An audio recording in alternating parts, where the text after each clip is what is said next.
Welcome back to Global War 1939. We just finished off round 10, and things are going extremely well or very badly, depending on what side you're fighting on. So for the Germans, they did spread out even further into the Soviet Russia. Just a handful of territories left to capture, mostly up in the Arctic of Russia. Leningrad is still under Russian control. Round 11 will probably quell that. This is what they have there. They have about 5 infantry, 3 artillery, 2 light tanks, and a medium tank. Finland, they did make a landing last turn to liberate most of Finland. Just 1 territory left. And this territory, or this infantry here, will go ahead into northern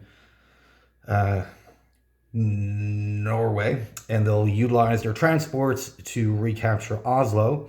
Once they have all this and they control Moscow, then this will turn Sweden into pro-Axis. So they will be able to activate that on round 12.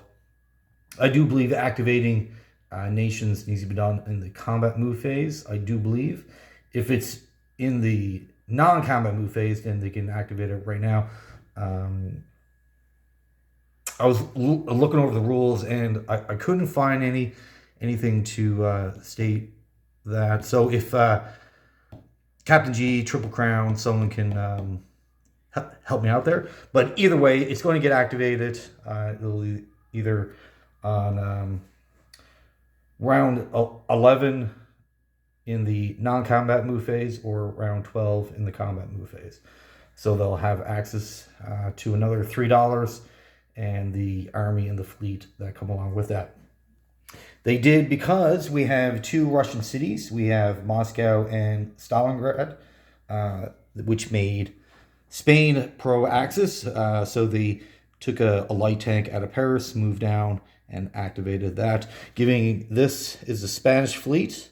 So we have coastal battleship, cruiser, destroyer, coastal sub, and another transport, which will go nicely with the 2 subs and cruiser that Germany had in the beginning of the game. They pretty much did a full loop around Africa. So because Spain joined, Portugal auto joins on the British side, so giving the British 3 infantry, a fighter, and armor, and coastal battleship, and a few other sea vessels. So on the British turn, they utilized those forces as well as the Canadians came down, and they took out the Spanish up north. And then the Italians took out the Portuguese fleet. So now with the rest of the Germans, right now they're just moving material over into Paris. This is what they currently have there now. Bunch of armor of 3 different levels. So Mark 5s, Mark 4s, light tanks, about 5 infantry, 3 veteran fighters, couple mechs, and 6 SS infantry. And more material will be coming over shortly.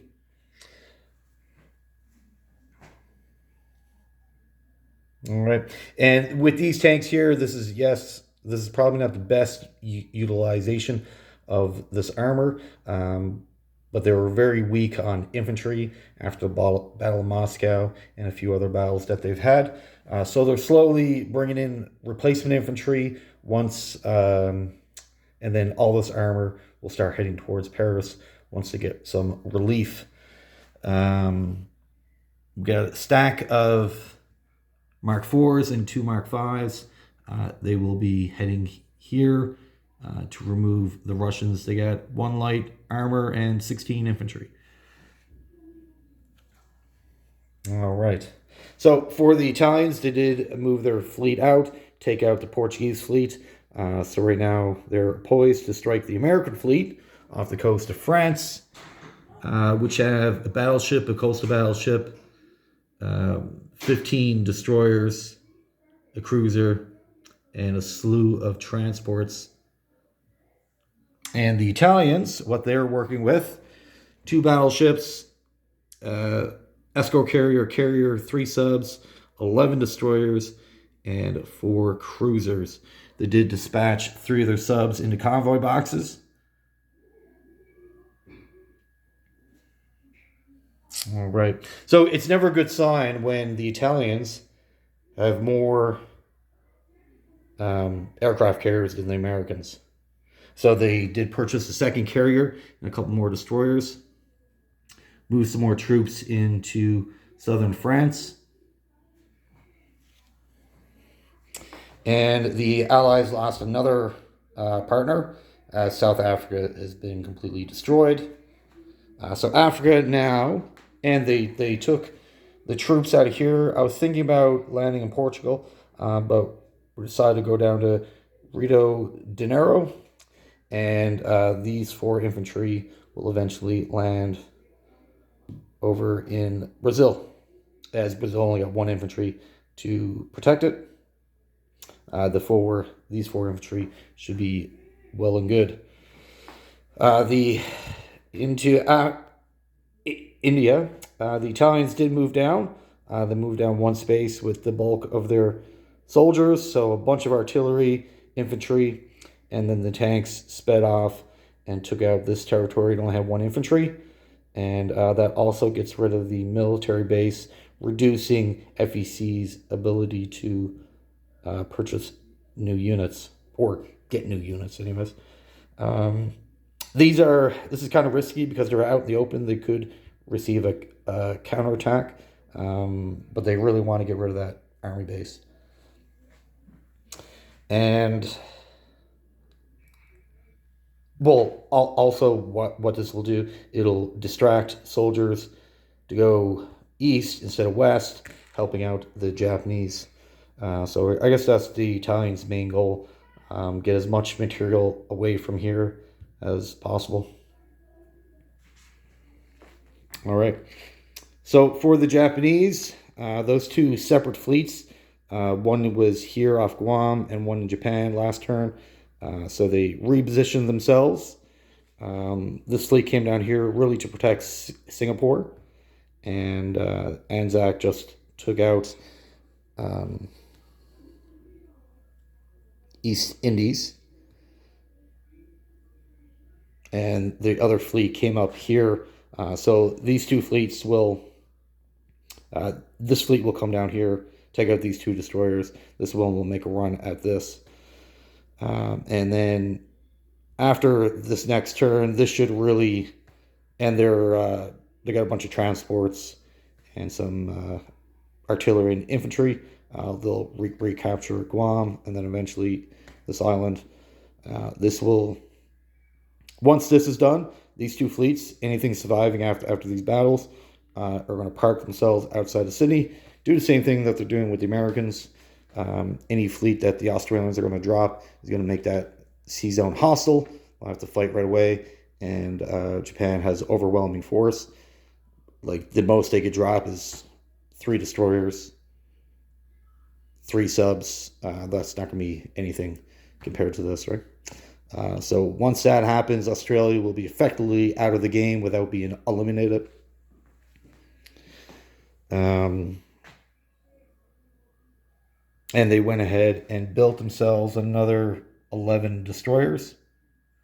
So they'll be split up.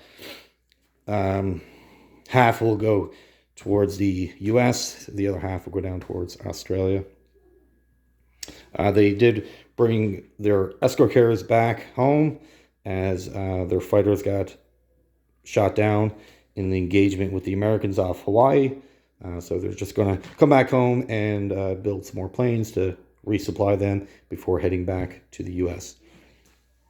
And in Japan, Russia, like a bonehead, I moved all the Japanese infantry off the Russian territories totally forgetting about it, the partisans. So we stood up infantry right away. We skipped the partisan spot because they would have, too much time went by between leaving and moving this way. These all would have been infantry by then. So we did make an adjustment in the money each country got. So we gave, subtracted 5 from Japan and added 5 to Russia. So then the Japanese basically just going to turn around and recapture all this. They did make an attempt with 2 regular infantry in here, but both got killed. So this next turn, they have overwhelming infantry. They'll have a transport and another transport here. So they'll land 2 SNLF here, 2 SNLF here, and attack that with their last 3 veterans that they have and a couple regular infantry. So this should all be cleaned up. And so by the time we're done between Germany and Japan, Russia, this will be gone. They'll be left with these 2 territories with no army to speak of. So they've already made their last moves of the game. So I'm pretty sure this is kind of it. I'm going to play out the next round and go from there. So as of right now, the Axis between Germany, Italy, and Japan have 14 victory cities. So if you look at the win conditions for the game, it is 12 cities after 10 rounds, which they have 14, and this is the 10th round. 15 rounds for 12 cities, or any number of rounds up to 14 cities. So we've met the condition for 1 and 3. We can play it out for another 5 turns to meet the condition 2, meaning satisfying all 3 win conditions at once. But I'm not sure. So basically, the Allies, we need to take 3 victory cities in 5 turns. I really can't see that happening. They can make a run into Paris. Now, the British did make a run on their turn and got completely decimated. So they did attack this. There was a red chip under that infantry for the Germans. The British went in with everything they have: bombers, fighters, all their infantry, tanks, anything that can get there went in. They landed 5 hits, removing 5 German infantry. The Germans responded with 18 hits. And that was after 1 round of combat, so they quickly retreated. And even 2 of their fighters got hit by the AA gun. The writing is definitely on the wall for this. So we'll play out 1 more turn and go from there. But with 2 of the 3 win conditions already met at this point, in the Pacific, I can't see the Americans getting a new fleet in the water unless they build it on the East Coast and sail it around Panama. That would be the only way to free this up. Australia is effectively out of the game, as they'll have no more boats.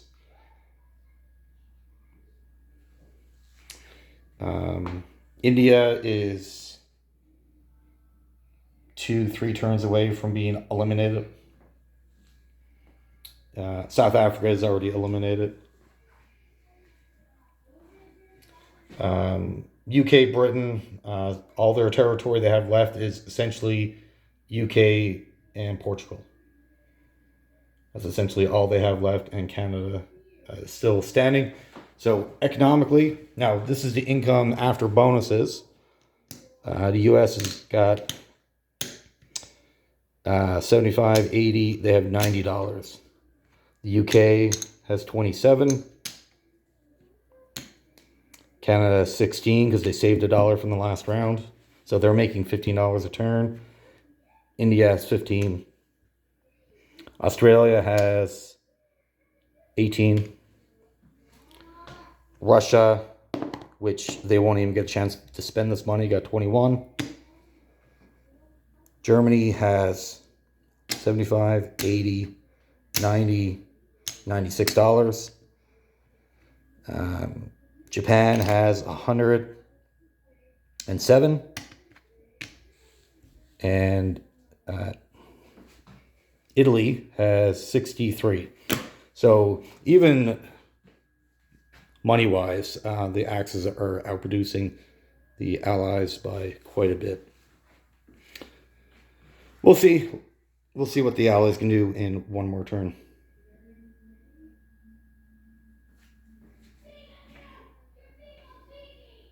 Okay, and the Americans just landed another group of soldiers. So they got quite a few, Brodor. So this is going to take a little bit to get rid of. All right. Thank you very much. Have a great day.